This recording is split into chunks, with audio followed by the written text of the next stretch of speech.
When German prisoners of war were finally captured and transported across the ocean to American camps, they were prepared for hunger, for punishment, and for a life reduced to obedience and silence. But nothing in their training or their fears prepared them for what happened instead, because the first thing placed into their hands did not feel like defeat, did not feel like mercy, and did not feel like survival either.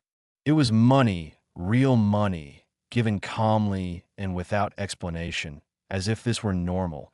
And that was the moment fear quietly replaced relief, because soldiers understand brutality and expect suffering, but kindness from an enemy forces a man to question what is being taken from him without force, what line he has crossed without noticing, and what price will eventually be demanded in return. Some prisoners hid the money, others refused to touch it at all, and many lay awake at night convinced that accepting it meant something far worse was coming, even though they did not yet know why they were being paid, only that nothing in their past had prepared them for an enemy who behaved this way. And this story begins at that exact moment, when payment felt more dangerous than punishment ever could.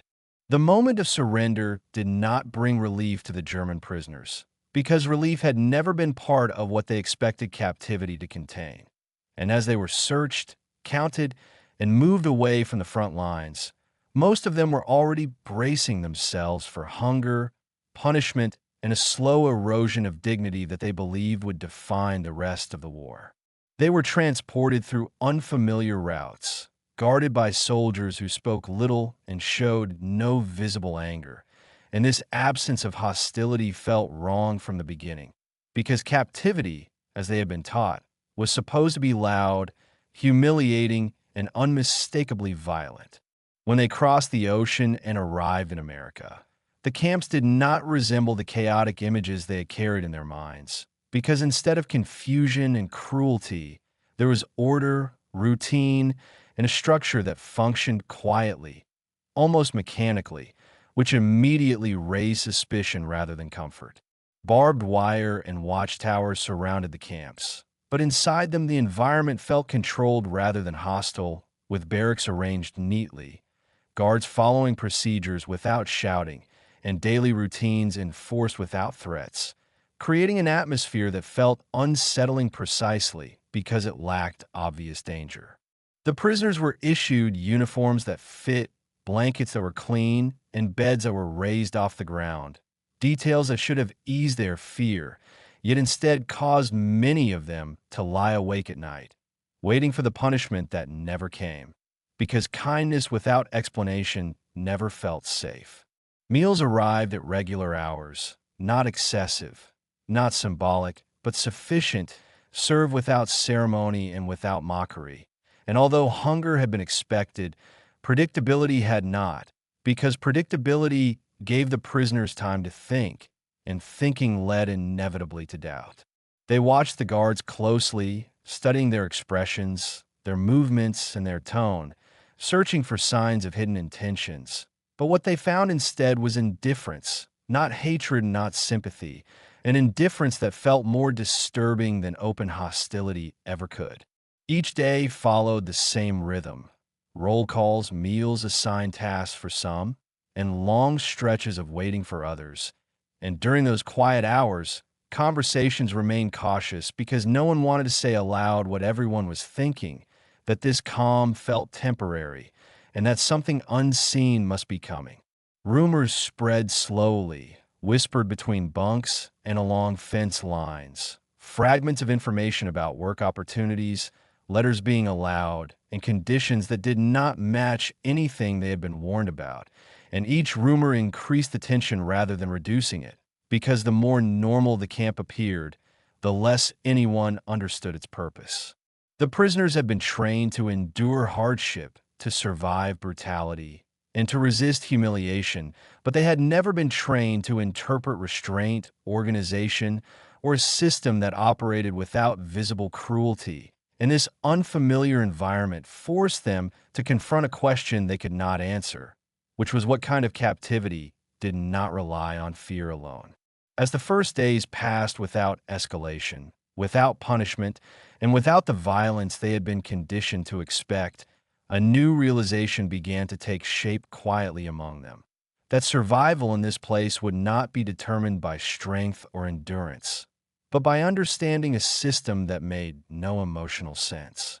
And it was within this uneasy calm, before explanations were offered and before the true nature of the camp revealed itself, that the prisoners began to sense that what awaited them would challenge not only their expectations of captivity, but their understanding of the enemy itself.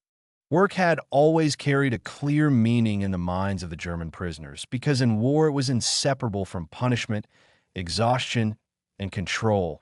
And when rumors began to circulate that some prisoners were being assigned jobs inside and outside the camps, the reaction was not relief, but confusion mixed with quiet alarm. At first, the assignments sounded harmless: repairing roads, maintaining fields, unloading supplies, or assisting with routine labor that kept the camps functioning.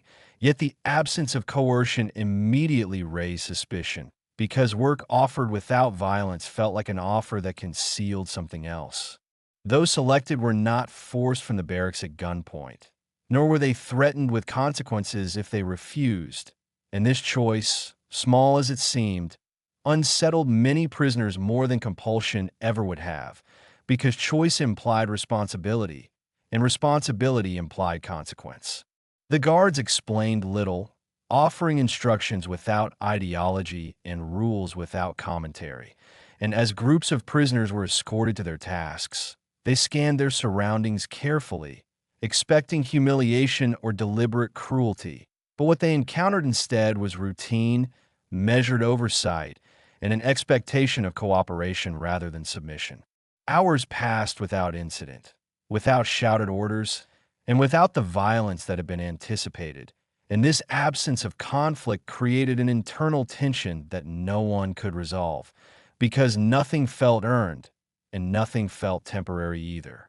What disturbed the prisoners most was not the labor itself, but the sense that they were being integrated into a system rather than crushed by it, because systems require participation, and participation felt dangerously close to acceptance, a line they feared crossing without fully understanding its meaning. When the workday ended, the prisoners returned to camp not with exhaustion born of punishment, but with questions that followed them into the barracks, questions about why the enemy needed their labor, what purpose it served, and what invisible agreement had been formed simply by showing up and completing the task. Some refused future assignments, convinced that participation would later be used against them, while others accepted cautiously, reasoning that refusal carried its own risks. And this division quietly reshaped the camp's internal dynamics, as trust fractured along lines of fear rather than ideology. The guards did not react strongly to either choice, recording decisions, adjusting schedules, and continuing their routines without comment, a response that only deepened the prisoners' uncertainty, because punishment would have confirmed expectations, while indifference left them guessing. As days passed, patterns emerged, work was consistent, rules remained stable, and no hidden retaliation appeared. Yet stability itself became a source of anxiety, because stability suggested permanence, and permanence suggested that this was not a temporary condition designed to break them, but a long-term arrangement they would be expected to endure. Conversations grew more cautious, voices lowered, and speculation intensified, because every completed task felt like a step further into unknown territory. And every day without consequence made it harder to reconcile captivity with the image of an enemy they had been taught to despise. For some prisoners, the routine offered a sense of structure that eased the endless waiting, while for others it intensified the fear that something essential was slipping away unnoticed, that obedience without force was reshaping them in ways they could not articulate. What none of them could escape was the realization that work, once a symbol of domination, had become something far more ambiguous, a bridge between prisoner and system, between enemy and participant, and that ambiguity felt more dangerous than open hostility. By the time whispers began to circulate about payment for labor, most prisoners were already unsettled by how normal the work had become, because normality itself had begun to feel like a trap, quietly altering expectations without ever announcing its purpose. And it was within this uneasy rhythm of labor and restraint, before the first wages were openly acknowledged, that many prisoners sensed the ground shifting beneath them, realizing that captivity in America was not designed to crush them quickly, but to surround them slowly with rules that asked for cooperation instead of fear. The first payments did not arrive with announcements or ceremonies, and there were no speeches explaining their purpose, because money was introduced quietly, almost casually, as if it were a minor administrative detail rather than something capable of reshaping the prisoner's understanding of captivity. Small sums were distributed methodically, recorded carefully, and handed over without emotion. And in that moment, many prisoners felt a tension far heavier than anything the wire or towers had created, because money carried meaning beyond survival, and meaning was dangerous. Some stared at the bills without touching them, uncertain whether they were allowed to keep them, while others accepted them instinctively and then regretted it immediately, because the act of taking money felt like participation in something they did not yet understand. In their experience, payment was not neutral, because payment implied agreement, and agreement implied responsibility, and responsibility implied consequences that extended beyond the camp itself, consequences they feared would follow them long after the war ended. Rumors multiplied rapidly. Some believed the money was a test of loyalty. Others feared it would be used as evidence of collaboration, and many suspected that accepting it would later be used to justify punishment, accusations, or forced confessions, because nothing valuable was ever given without expectation. The guards offered no reassurance, no clarification, and no visible concern for how the payments were received, continuing their routines with the same procedural calm that had unsettled the prisoners from the beginning. And this lack of reaction deepened the anxiety, because it suggested that fear itself was not part of the calculation. Within the barracks, debates unfolded in whispers, with arguments that circled endlessly without resolution, because each interpretation felt incomplete, and every explanation raised new questions that could not be answered with certainty. Some prisoners hid the money beneath mattresses or inside clothing, treating it like contraband rather than compensation, while others kept it visible, almost defiant, convinced that concealment would only increase suspicion, and this division quietly reshaped relationships within the camp. The presence of money altered daily life in subtle but profound ways, because it introduced choice into an environment defined by limitation, and choice carried psychological weight that many found difficult to bear, as even small decisions began to feel morally charged. What unsettled the prisoners most was not what the money could buy, because its purchasing power was limited, but what it represented: a recognition of labor, a form of acknowledgement that conflicted sharply with their understanding of captivity and enemy intent. For some, the payment sparked hope that life after the war might still be possible, while for others they reinforced the fear that this system was designed to reshape them quietly, eroding old loyalties through routine rather than force. And this possibility lingered unspoken, but deeply felt. Sleep became more difficult, because the mind returned again and again to the same unanswered questions. Why was this happening? What was expected in return? And what unseen consequences were being set in motion by something as simple as a few bills exchanged without comment? The money did not feel like freedom, and it did not feel like mercy, because freedom and mercy were emotions, and this felt administrative, deliberate, and calculated, as though the system itself was indifferent to how the prisoners interpreted it. As days passed and payments continued without interruption, fear did not subside, but transformed, shifting from immediate dread to a persistent unease that settled into the background of daily life, influencing every interaction and every decision. By then, many prisoners understood that the true power of payment was not economic, but psychological, because it forced them to confront the uncomfortable reality that captivity in America was not governed by impulse or vengeance, but by a structure that operated calmly, consistently, and without visible hostility. And it was at this point, as money became a routine part of camp life, that the prisoners began to realize the deepest threat was not punishment or deprivation, but the quiet normalization of a system that asked them to live, work, and think in ways they had never been prepared for. As weeks passed, the absence of punishment became impossible to ignore because punishment was supposed to be the defining feature of captivity, the mechanism through which control was enforced and resistance extinguished. Yet here it remained conspicuously absent, creating a tension that never fully released. Rules existed and were enforced, but enforcement came through procedure rather than fear, through documentation rather than violence. And this methodical calm unsettled the prisoners more than random cruelty ever could, because it removed the emotional signals they relied on to understand their place.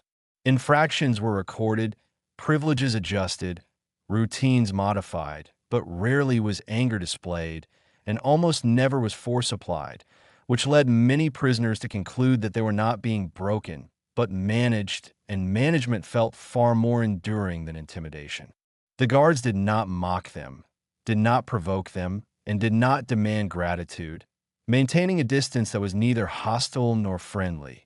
And this emotional neutrality created an atmosphere in which resentment had nowhere to attach itself, leaving the prisoners with nothing to push against. Daily life settled into patterns that were predictable and stable. Meals arrived on time. Work schedules remained consistent, and the same faces appeared day after day. And this stability gradually replaced fear with something more difficult to define, a sense of suspended tension that lingered beneath the surface of routine. Without punishment to react against, prisoners were left alone with their thoughts, and it was during these quiet moments that doubt began to erode certainty, because captivity without cruelty forced them to confront questions they had never expected to face. Some wondered whether this restraint was strategic, designed to encourage compliance over time, while others feared it was temporary, a calm that would eventually give way to retribution once its purpose had been served, and this uncertainty prevented any sense of relief from taking hold. Relationships within the camp shifted subtly, as arguments became less about survival and more about interpretation, about what the system meant and how it should be navigated, and these disagreements often carried more emotional weight than the external conditions themselves.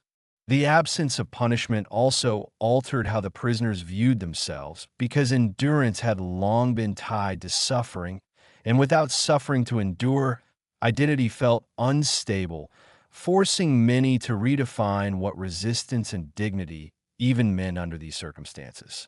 Letters from home, when permitted, intensified this internal conflict because they connected the prisoners to a world shaped by violence and loss, while their immediate surroundings felt strangely insulated from that reality, creating a psychological distance that was difficult to reconcile. Some prisoners found themselves adapting despite their efforts not to, responding to routine, planning their days, and engaging with work and camp life in ways that felt uncomfortably normal. And this adaptation carried its own burden, because normality felt like a quiet betrayal. What made this environment particularly unsettling was its consistency, because nothing dramatic happened to confirm fears or justify resistance, leaving the prisoners suspended in a state of expectation that never fully resolved.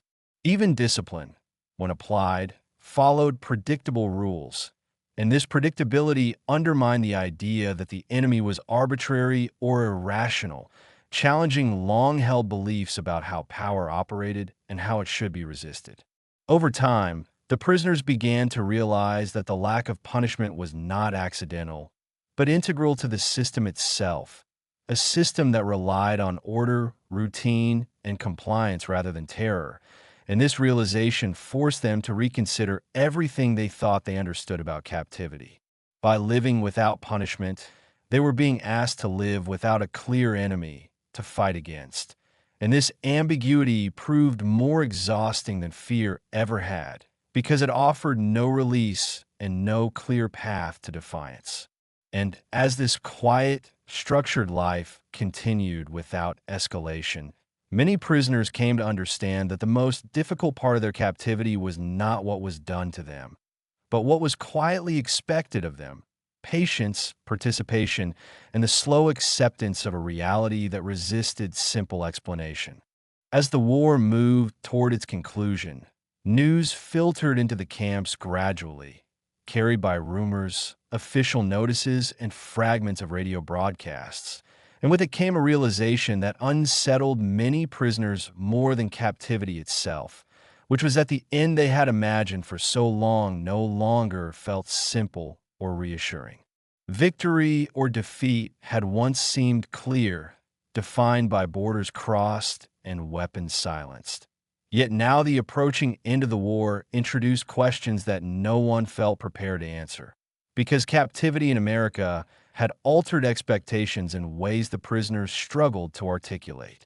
Some felt relief at the thought of returning home, while others felt a quiet dread they could not openly admit, because the life they would return to was uncertain, damaged, and shaped by loss, whereas the life they had been living inside the camps, though restrictive, had become structured and predictable. The system that had governed their days did not collapse as the war drew closer to its end, and routines continued with the same calm consistency. Meals arrived on time, work schedules remained intact, and payments continued without interruption, reinforcing the sense that captivity had not been an emergency measure, but a carefully designed environment.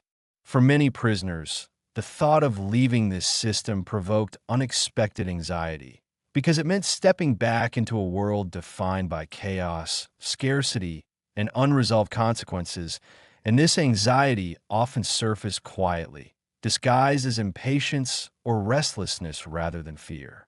Conversations shifted toward the future, but certainty remained elusive, as no one knew what awaited them upon repatriation, how they would be received, or how their experiences would be interpreted, especially given the choices they had made under captivity, choices that now felt heavy with unspoken implications.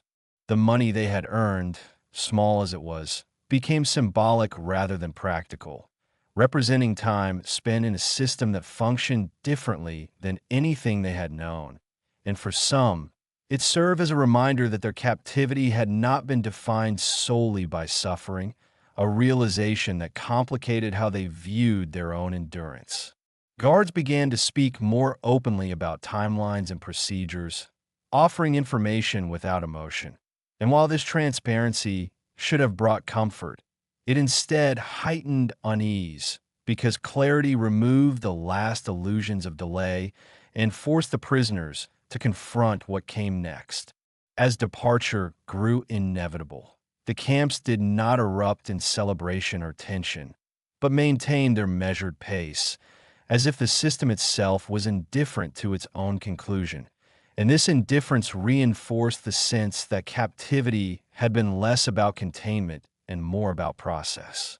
Some prisoners found themselves reluctant to say goodbye to routines they had once despised, aware that these routines had provided a form of stability absent from the world beyond the wire. And this reluctance carried a quiet sense of shame, because it contradicted everything they believed they were supposed to feel. The absence of punishment, the consistency of work, and the normalization of payment had reshaped their understanding of power and control, leaving them with a perspective that did not fit easily into narratives of victory or defeat, and this mismatch lingered as a source of internal conflict. When a moment of release finally arrived, it did not feel triumphant or dramatic, but procedural, marked by paperwork, instructions, and orderly movement, mirroring the same system that had governed their captivity from the beginning. As they prepare to leave, many prisoners realized that the most lasting impact of their time in America was not physical, but psychological, because captivity had forced them to live inside a system that challenged their assumptions without ever confronting them directly. And as the camps gradually emptied and routines dissolved, what remained was an understanding that the war had ended not with a single moment of clarity, but with a quiet transition into uncertainty, leaving the prisoners to carry forward the unresolved weight of an experience that had defied every expectation they had brought with them. When the last prisoners left the camps and the routines that had governed their lives quietly dissolved, there was no single moment that felt like resolution, because the experience they carried with them did not fit neatly into the idea of victory, defeat, or survival as they had once understood it. For many, captivity in America was not remembered through moments of suffering alone, but through an unsettling calm that challenged everything they believed about power, control, and the nature of an enemy, because it revealed that authority did not always rely on fear, and that systems could reshape behavior without ever demanding obedience through force. The payments, the work, the absence of punishment, and the steady rhythm of daily life had left an imprint that followed them beyond the barbed wire, forcing questions that did not fade with distance or time, questions about how easily expectations could be altered, and how quietly identity could be reshaped under the pressure of routine rather than violence.